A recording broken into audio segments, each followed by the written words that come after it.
Hi everyone, আসসালামু আলাইকুম। আশা করি সবাই ভালো আছেন। আজকে আমরা ডেইলি স্টারের বড় বড় ইংরেজি বাক্যগুলোকে বাংলায় ভেঙে ভেঙে অনুবাদ করে দেখাবো। তো চলুন ভিডিও শুরু করা যাক। সো গাইস, আজকের হেডলাইনটি হচ্ছে উইল ট্রাম্পস রিটার্ন, অর্থাৎ ট্রাম্পের রিটার্ন বা প্রত্যাবর্তন কি চেঞ্জ অর্থাৎ পরিবর্তন করবে বাংলাদেশ ইউএস টাইস, অর্থাৎ বাংলাদেশ এবং ইউএসের মধ্যকার যে বন্ধন বা সম্পর্ক রয়েছে সেটাকে চেঞ্জ করবে বা পরিবর্তন করবে, সেটাই এখানে প্রশ্ন করা হচ্ছে। আশা করি বুঝতে পেরেছেন। নেক্সট,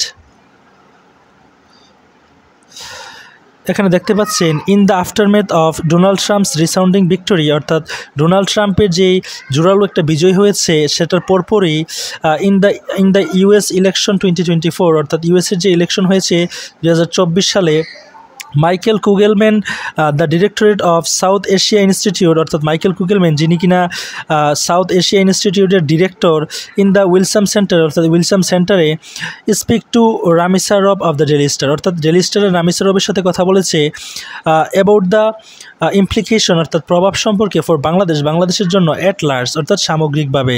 আশা করি বুঝতে পেরেছেন। Next, what does Donald Trump's victory, অর্থাৎ ট্রাম্পের ভিক্টোরি বা বিজয়ের মানে কী বা অর্থ কী, and the change in leadership, এবং লিডারশিপের পরিবর্তন ইন দ্য ইউএস, অর্থাৎ ইউএসএতে মিন ফর বাংলাদেশ, অর্থাৎ বাংলাদেশের জন্য ডোনাল্ড ট্রাম্পের এই বিজয় এবং ইউএসএতে যে লিডারশিপের পরিবর্তন হয়েছে সেটার মানেটা কি ইন দ্য শর্ট টার্ম, অর্থাৎ শর্ট টার্মে বা স্বল্প মেয়াদে, অ্যান্ড লং টার্ম এবং লম্বা মেয়াদে।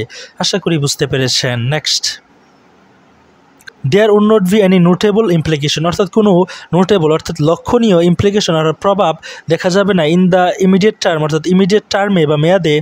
ফর এক্সাম্পল, অর্থাৎ উদাহরণস্বরূপ, in the first weeks and months, অর্থাৎ প্রথম সপ্তাহগুলিতে এবং মাসগুলিতে, হোয়েন যখন Donald Trump takes office in January, takes office মানে হচ্ছে ক্ষমতার আসনে বসা বা অফিসে বসা, ইন জানুয়ারি, যখন জানুয়ারিতে বসবে তখন তার যে ফার্স্ট উইকগুলো এবং মান্থগুলো, বাট আই ডু রিকগনাইজ, কিন্তু আমি স্বীকৃতি দিই বা স্বীকার করি, দ্যাট যে ইন ইটসেলফ, অর্থাৎ এটা নিজেই ইজ অ্যান ইমপ্লিকেশন, অর্থাৎ একটা প্রভাব, অ্যান্ড চেঞ্জ ফর বাংলাদেশ, অর্থাৎ এটা একটা বাংলাদেশের জন্য একটা চেঞ্জ বা পরিবর্তন, বিকজ কারণ it is experiencing significant challenges, অর্থাৎ এটা কী করছে, এক্সপিরিয়েন্সিং, অর্থাৎ সম্মুখীন হচ্ছে বা অভিজ্ঞতার মধ্য দিয়ে যাচ্ছে সিগনিফিকেন্ট চেঞ্জেস, অর্থাৎ গুরুত্বপূর্ণ বা উল্লেখযোগ্য চ্যালেঞ্জের মধ্য দিয়ে, ডিফিকাল্টিসের মধ্য দিয়ে, স্পেশালি বিশেষ করে ইন দ্য ইকোনমিক ফ্রন্ট, অর্থাৎ ইকোনমিক যেই ফ্রন্ট রয়েছে বা ক্ষেত্র রয়েছে সেক্ষেত্রে, টু রিফর্ম দ্য কান্ট্রি, অর্থাৎ এই কান্ট্রিকে বা বাংলাদেশকে এখানে বোঝানো হচ্ছে এটা রিফর্ম করতে যেই চ্যালেঞ্জগুলো সেটার মধ্য দিয়ে তারা যাচ্ছে। এবং it would not really have, অর্থাৎ এটা থাকবে না দ্য ইউএস টু চেক, অর্থাৎ ইউএসের নজরদারি ইন অন দ্যাম, অর্থাৎ তাদের উপরে। আশা করি বুঝতে পেরেছেন। নেক্সট, দেয়ার আর সিভারাল থিংস, অর্থাৎ কতিপয় বিষয় রয়েছে উই হ্যাভ টু রিমেম্বার, অর্থাৎ আমাদেরকে মনে রাখতে হবে। ওয়ান, এর মধ্যে একটা হচ্ছে the relationship between Bangladesh and the US, অর্থাৎ বাংলাদেশ এবং ইউএসের মধ্যে যে সম্পর্ক সেটা আমাদেরকে মনে রাখতে হবে। During the first Trump administration, অর্থাৎ ট্রাম্পের যে প্রথম প্রশাসন বা ক্ষমতা এসেছিল, সো মেনি স্ট্র্যাটেজিক পার্টনারশিপ, অর্থাৎ দেখা গিয়েছিল অনেক কৌশলগত সম্পর্ক বা পার্টনারশিপ। এটা ছিল ডিউরিং দ্যাট পিরিয়ড, ওই সময়ে Donald Trump administration launch the Indo Pacific policy, যখন ডোনাল্ড ট্রাম্প অ্যাডমিনিস্ট্রেশন বা সরকার কী করেছিল, লঞ্চ করেছিল ইন্দো প্যাসিফিক যে পলিসি বা নীতি। আশা করি বুঝতে পেরেছেন। নেক্সট, এবং কনসিডার্ড বাংলাদেশ, এবং বাংলাদেশকে কনসিডার করা হয়েছিল to be a big part of that, অর্থাৎ এটার একটা বড় অংশ হিসেবে, big part. Trade between the US and Bangladesh, অর্থাৎ বাংলাদেশ এবং ইউএসের মধ্যে যে ট্রেড বা বাণিজ্য, also went up as well, এবং সেটাও কী ছিল, ওয়েন্ট আপ, অর্থাৎ বেড়েছিল এজ ওয়েল আরও। নাও এখন দ্য কোয়েশ্চেন ইজ, এখন প্রশ্ন হচ্ছে হোয়াট ডু দোজ এক্সপিরিয়েন্স টেল আস, অর্থাৎ ওই এক্সপিরিয়েন্সগুলো, অভিজ্ঞতাগুলো আমাদেরকে কী বলে, অ্যাবাউট সম্পর্কে, হোয়াট কুড হ্যাপেন, অর্থাৎ কী ঘটতে পারে, নাও এখন, ওভার দ্য নেক্সট 4 years, অর্থাৎ নেক্সট যে 4 বছর ডোনাল্ড ট্রাম্প ক্ষমতায় থাকবে সেখানে বা ওই সময়গুলোতে কী ঘটবে সেটা আমাদেরকে, ওই এক্সপিরিয়েন্সগুলো সেটা আমাদেরকে কী করতে পারে, টেল আস, অর্থাৎ বলতে পারে। আশা করি বুঝতে পেরেছেন। নেক্সট,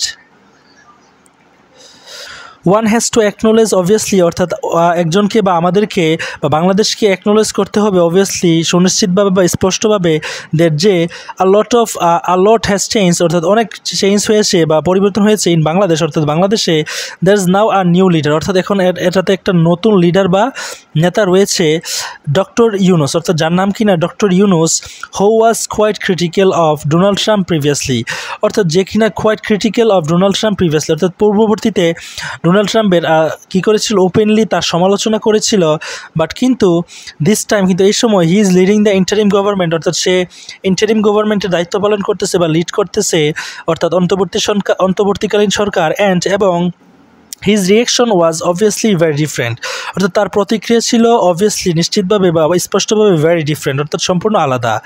আ কর্ডিয়াল লেটার, একটা আন্তরিক চিঠি ওয়াজ ইস্যুড, অর্থাৎ জারি করা হয়েছে টু কংগ্রাচুলেট ট্রাম্প, অর্থাৎ ট্রাম্পকে কংগ্রাচুলেট বা অভিনন্দন জানাতে।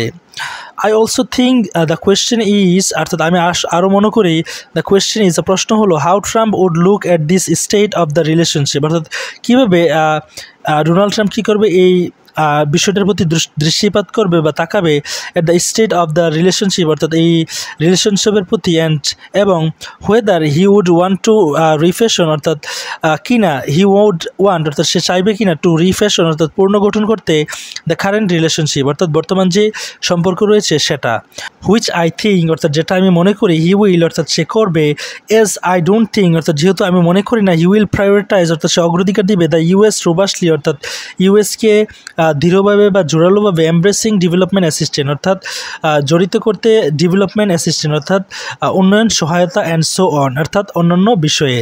আশা করি বুঝতে পেরেছেন।